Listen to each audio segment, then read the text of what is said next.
Live TV, सच सबसे आगे।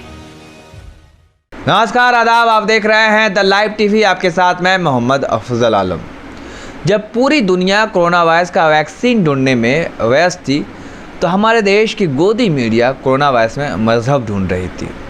हमारे देश की गोदी मीडिया के द्वारा फैलाए गए नफरत और जहर का असर ये हुआ है और 3 भारतीयों को संयुक्त अरब अमीरात ने नौकरी से निकाल दिया है। अब क्यों निकाला है?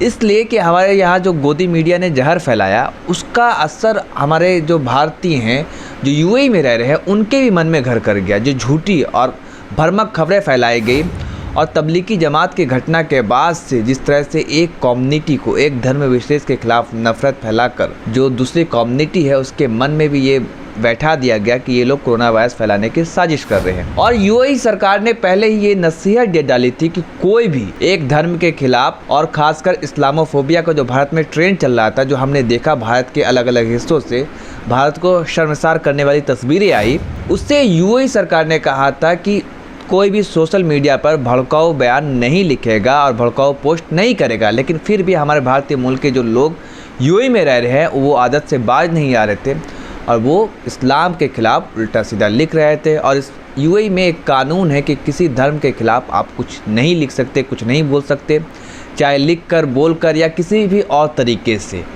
तो उसी का शिकंजा कसा है इन 3 लोगों पर और इन लोगों पर गाज गिरी है और इन लोगों को नौकरी से निकाल दिया गया है। अब इनमें 3 लोगों में कौन कौन है, आपको वो नाम बता देते हैं कि 3 लोग कौन कौन हैं। एक है शेफ रावत रोहित, जो इटालियन रेस्तरां है उसमें ये बावर्ची थे।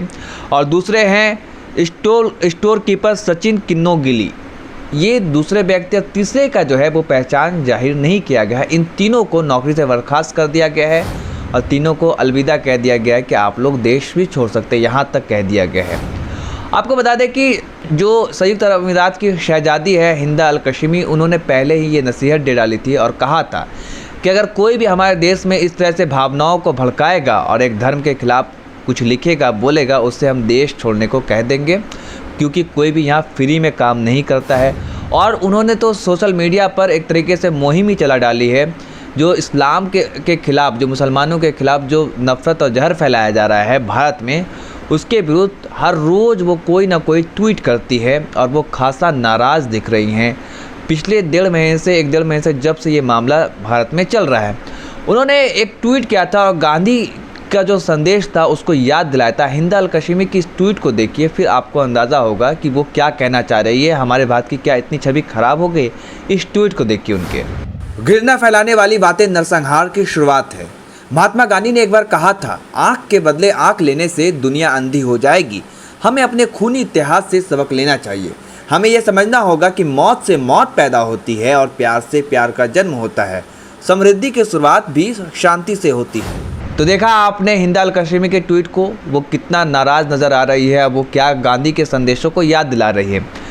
जब हिंदा अल कशीमी नाराज़ हो गई थी, तब भारत के जो दुबई में संयुक्त अरब अमीरात में एम्बेसडर हैं, उन्होंने भी ट्वीट कर ये अपने भारतीय मूल के नागरिकों को हिदायत दी थी। और क्या कहा था वो खुद देखिए आप। भारत और यूएई भेदभाव न करने के मूल्यों को साझा करता है। भेदभाव हमारे नैतिक ताने बाने और कानून के नियमों के खिलाफ है। यूएई में मौजूद भारतीय नागरिकों को इसका ख्याल रखना चाहिए। तो देखा आपने, ये भारत के एम्बेसडर हैं दुबई में, यूएई में। और मुस्लिम विरोध के नाम पर जो पोस्ट लिखे जा रहे हैं बार बार, और अब तक ऐसे 10 लोग, इन तीनों को मिला दे तो 10 लोगों पर गाज गिर चुकी है, 10 लोगों को नौकरी से निकाला जा चुका है। अब सोचिए, हमारे देश की गोदी मीडिया जो यहाँ पे एसी रूम में बैठकर स्टूडियो में आराम से नफ़रत फैला रही है और जो हमारे समाज में जहर परोसा जा रहा है और नफ़रत तेज़ी से पैर पसार रहा है, उसका नतीजा क्या हो रहा है। मैंने कई खबरें दिखाई आपको ताकि आप तक सच लाया जा सके कि हमारे जो व्यूअर्स है वो सच देखे। जो नफ़रत फैलाया जा रहा है उस पर भरोसा ना करें। कहीं ये दिखा दिया गया कि मुस्लिम फल वाले जो है वो क्या कर रहे हैं, पेशाब छिड़क रहे हैं फल पर और वो दूषित कर करके बेच रहे हैं ताकि आपको कोरोना फैले, जो गलत थी। कहीं पे ये दिखाया गया कि नोट फेंक दिया गया पेट्रोल पंप पर, और वो साजिश कर रहे हैं कोरोना वायरस फैलाने का, वो भी गलत। तो ऐसी तमाम खबरें आई जो कि गलत थी, जो अच्छी खबर थी वो दिखा नहीं रहे थे ये लोग। और ये ना तो फिर बाद में उसको जब गलत साबित होती है, उस वीडियो को जो सर्च किया जाता है और उस पर रिसर्च करने के बाद दिखाया जाता है, फैक्ट चेक किया जाता है, उसके बाद ये लोग दिखाते भी नहीं हैं। और यही इसी का नतीजा है कि जो हमारे जो भारतीय भाई हैं जो यूएई में रह रहे हैं, उन्हें ये एहसास हो रहा है कि वाकई मुसलमान कोई साजिश कर रहे हैं कोरोना वायरस फैलाने का, और उनको उनके मन में नफ़रत घर कर गई है, इसलिए वो ऐसा काम कर बैठते हैं और उनको नौकरी से हाथ धोना पड़ जाता है। तो कृपया कर आप लोग ऐसी गलती ना करें, क्योंकि ये एक एजेंडेबाजी के तहत कराया जा रहा है, और ताकि सरकार की जो नाकामियाँ हैं उससे छुपाया जा सके, जो देख रहे हैं हम सभी। इसलिए जो भारत का स्वाभिमान और अभिमान है उसे बचाएं, और भारत का जो हमारे देश भारत का की जो एक साख और छवि है उसे कतई बिगड़ने ना दें।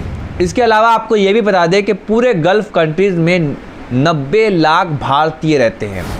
और अगर यूएई की बात करें तो यूएई की जो शहजादी है, उन्होंने ट्वीट कर बताया था कि यूएई में केवल 34 लाख भारतीय रहते हैं, और उसमें ज़्यादातर नॉन मुस्लिम हैं।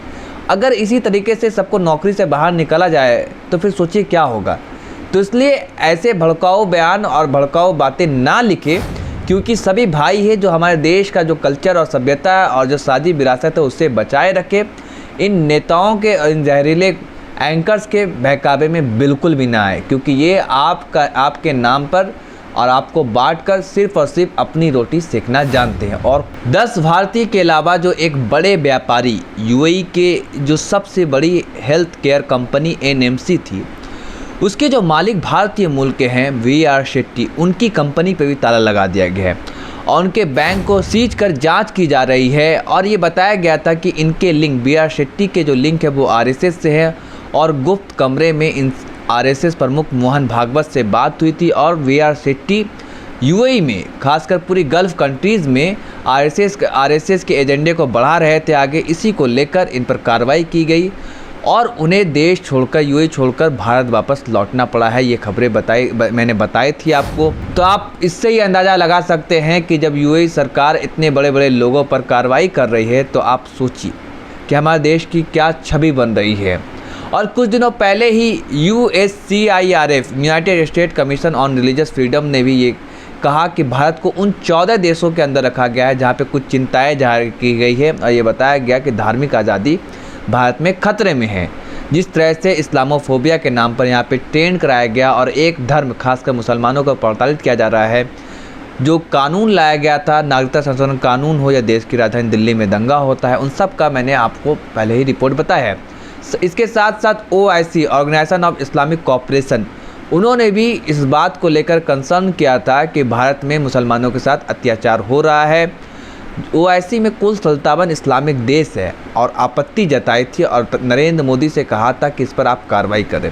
तो अब सवाल यही बनता है कि जिस तरह से नफरत पैर पसार रहा है हिंदुस्तान में, आखिर क्यों हमारे प्रधानमंत्री चुप है? वो कुछ क्यों नहीं बोल रहे? उनका नारा था सबका साथ, सबका विकास, सबका विश्वास, और उन्होंने कहा था कि जो अल्पसंख्यकों के साथ छल किया गया है पिछले 70 सालों में, उस छल को छेद करना है। तो आखिर हमारे प्रधानमंत्री कहाँ हैं? वो क्या खुलेआम आज़ादी दे दिया है उन्होंने नफ़रत फैलाने वाले को? क्यों नहीं कुछ कार्रवाई करते हैं उन पर और उनको सलाखों के पीछे क्यों नहीं डालते? ये सबसे बड़ा सवाल यही होता है, क्योंकि ये हमारे देश के अभिमान और स्वाभिमान के लिए ठीक नहीं है।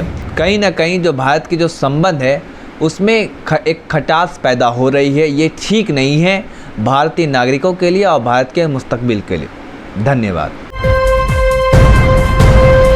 लाइव टीवी, सच सबसे आगे।